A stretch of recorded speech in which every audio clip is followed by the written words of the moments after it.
Hello, my dear students. Good morning, all of you. Myself, Puspendra Bhardwaj, Assistant Professor, Department of Education, Jyoti Vidyapeeth Women's University, Jaipur.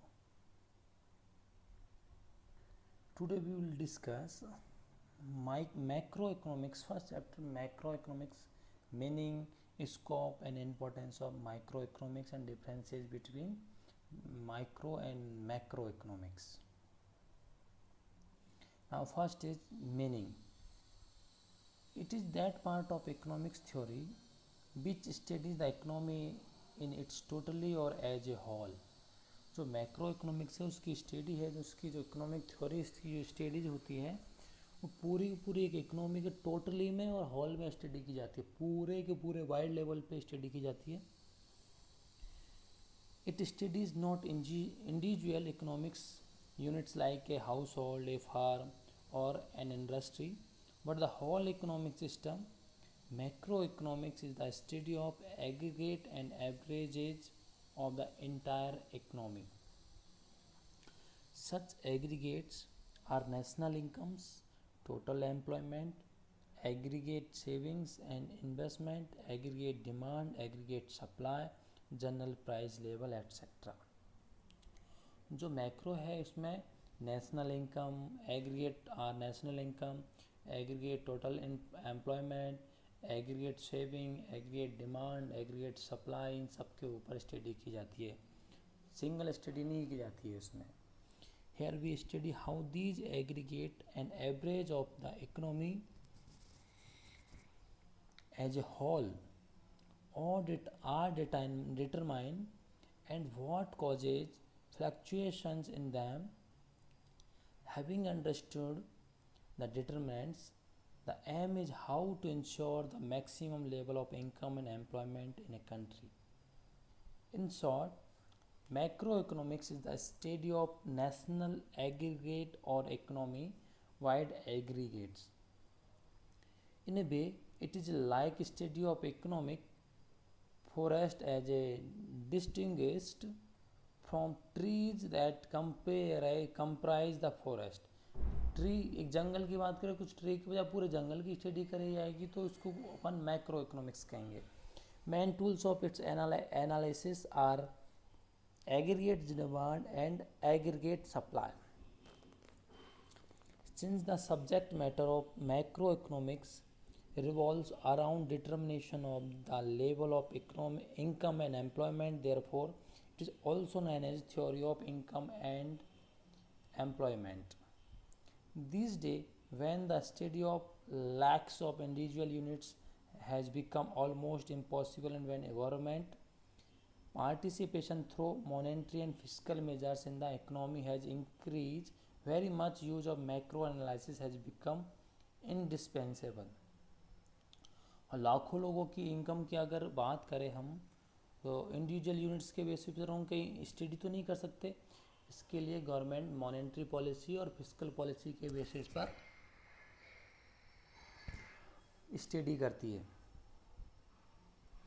Now correct economics policies formulated at macro level have made it possible to control business cycle, inflation और deflation की बात की जा रही है.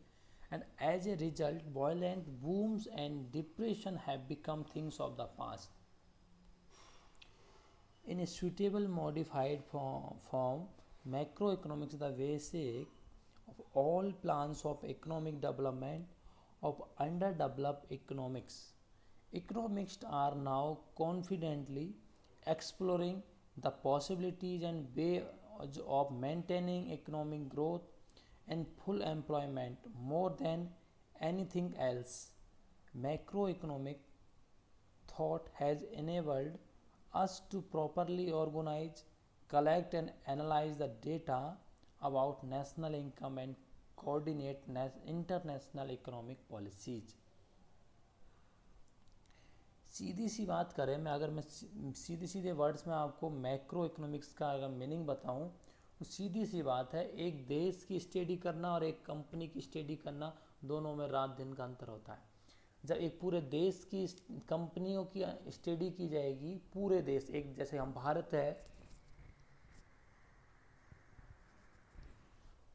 हमारा देश Bharat India है, इंडिया में अगर हम बात करें जितनी भी कंपनियां उन सभी की स्टडी एक साथ की जाए प्रोडक्शन के ऊपर कि कितना प्रोडक्शन इंडिया में हो रहा है, इसकी स्टडी करना और कुछ एक दो फर्म की स्टडी करना वो माइक्रो इकोनॉमिक्स में, और जब पूरे देश की कंपनियों की एक देश की कंपनियों सारी पूरी कंपनियों की अगर स्टडी की जाएगी तो वो मैक्रो इकोनॉमिक्स वाइड लेवल पे की जाती है, बड़े लेवल पे।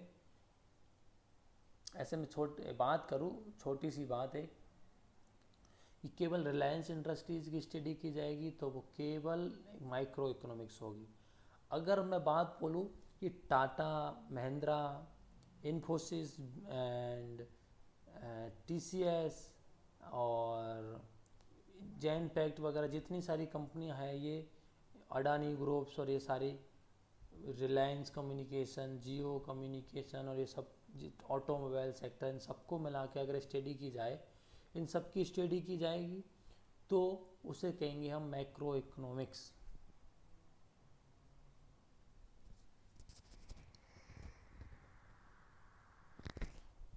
Next is the scope of macro economics includes the following parts. Scope of micro economics देखिए, थ्योरी ऑफ नेशनल इनकम की बात करें तो स्कोप बड़ा है। Theory of unemployment, theory of employment, theory of money and theory of general price level, theory of economic growth, इन सब की अगर स्टडी की जाए इट्स मीन जो स्कोप होगा इसका स्कोप वाइड लेवल पे है माइक्रो इकोनॉमिक्स का। Clearly the study of problem of unemployment India और जनरल प्राइस लेवल और problem of balance of payment is macro economics study because these related to the economy as a whole wide level पे जो study होगी वो economic macro economic study होगी। अब मैं बात करता हूँ, अब next topic is importance of macro economics. It helps to understand the functioning of a complicated modern economic system. It describes how the economy as a whole functions, as how the level of national income and employment is determined on the basis of aggregate demand and aggregate supply. कि एक function पूरे economic function उसके functions को समझने में हमें ये सहायता प्रदान करती है। Next is it help to achieve the goal of economic growth. Economic growth का जो गोल है उसको ये अचीव करने में हमारी हेल्प करती है। Higher level of GDP and higher level of employment. It analyse the forces which determine economic growth of a country and explain how to reach the highest state of economic growth and sustain it. Next is it helps to bring stability in price level and analyze fluctuation in business activities. It suggests policy measures to control inflation and deflation. And it explains factors which determine balance of payment. At the same time, it identifies causes of deficit in balance of payment and suggests remedial measures. It helps to solve economic problems like poverty, unemployment, business cycle, etc. Whose solution is possible at macro level only at a level of whole economy. With details knowledge of functioning of an economy at macro level, it has been possible to formulate correct economic policies and also coordinate international economic policies. Last but not the least, the macroeconomics theory has saved us from the dangers of application of microeconomics theory of problem of economy as a whole.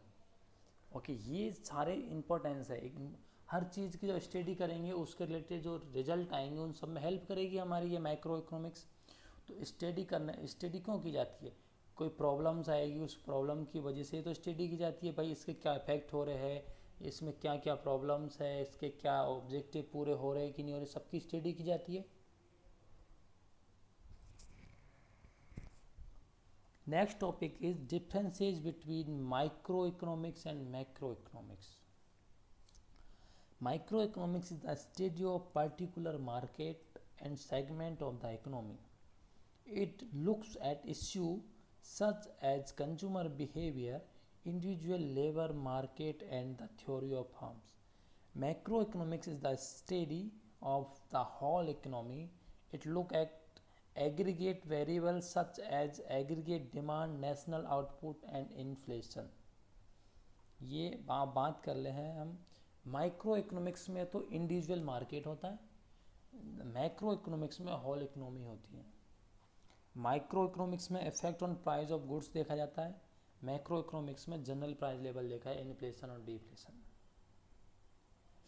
Micro में individual labour market होता है और macro economics में employment और unemployment पूरे national level पे देखा जाता है। और माइक्रो में इंडिविजुअल कंज्यूमर बिहेवियर होता है और जो मैक्रो इकोनॉमिक्स में उसमें एग्रीगेट डिमांड होती है, एग्रीगेट सप्लाई होती है। नाउ माइक्रो की बात करें सप्लाई ऑफ गुड होती है, एंड मैक्रो की बात करें productive capacity of economic.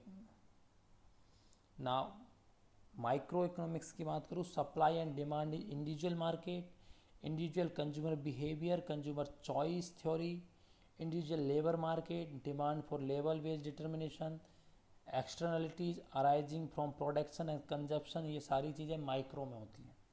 Macro की बात करें, monetary and physical policy, reasons for inflation और and deflation, unemployment, economic growth, international trade and globalisation, ये सारे इनके स्टडी करने के टॉपिक्स है कि माइक्रो इकोनॉमिक्स में क्या शामिल है और मैक्रो में क्या शामिल है। मैं दूसरी बात करूँ, जो माइक्रो स्टडी होती है उसकी स्टडी करना माइक्रो इकोनॉमिक्स है, उसकी स्टडी करना ज़्यादा ईजी होता है कंपेरिजन में macro economics. Macro economics whole level पे, वाइड लेवल पे की जाती है, इस वजह से उसका स्टडी करना थोड़ा टफ पड़ता है, कठिन पड़ता है। और माइक्रो जो है मिक्रोस वर्ड से, ग्रीक वर्ड मिक्रोस से बना हुआ, जिसका मीनिंग होता है स्मॉल। एंड मैक्रो इकोनॉमिक जो वर्ड है वो मैक्रोस वर्ड से बना हुआ है, ग्रीक वर्ड मैक्रोस से बना हुआ है, जिसका मीनिंग होता है वाइड, लार्ज लेवल पर। तो आज हमने